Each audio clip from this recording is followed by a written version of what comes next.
Hi, I'm Jack Geckler, and you're about to find out how I worked on some of the animation for Force Awakens. I had got a call. We're setting up an interview for you for Star Wars: The Force Awakens. Can you be available? And I was like, absolutely. And most times for interviews, I know when I need to be there. I know this was one where I felt like I was sitting at home, sitting at my desk, like focused. I'm like, okay, this call's coming. This call's coming. And I built this thing up to something it wasn't. When I got the call, he just blatantly goes, how do you feel about animating spacecraft? I'm like, I can animate spacecraft. Okay, that's awesome. You know what? Thanks, Jack. We really appreciate it. We'll be getting back in touch. And that was it. So the phone got hung up. I'm like, I guess I'm not getting a call back. Within the hour, the recruiter, they love you. We'd love to have you on board. Can you come up Monday? And I think this was like a Thursday. I was like, I'll be there. Paul kind of told me, hey, this is where things are at if you want to play around. And I remember I load up their library of models and assets. And I started just playing around with the scene with the Falcon and a couple TIE fighters, just myself. Like, I was like, this is just, I can't believe I get to do this. And I sat there and for a day or two just doing my own, I made up my own thing that was just cool, flying around with cameras and stuff.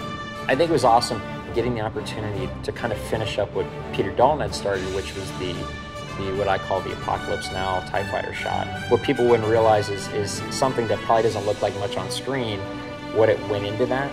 Between the distance those TIE fighters are actually traveling, at the speed they're traveling, which I think was 300 plus miles per hour, but yet to make it look like they're moving, but yet they're not, it comes across sometimes as not moving. And then the number of passes that we did to get to that final, which I want to say was 30 plus. To go from it just thinking it was going to be a trailer shot, which I believe it was just in the Japanese version of the trailer, to sitting in the theater the first time, and then it like on IMAX, and it came up, it was like, whoa. And then hearing the audience like, that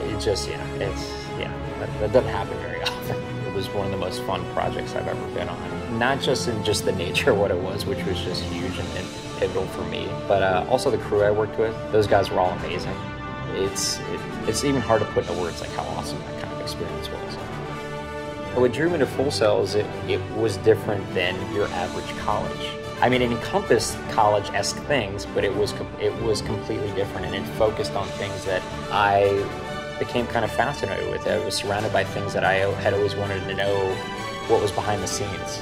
I couldn't get enough of it. Like, I realized I was at the right place.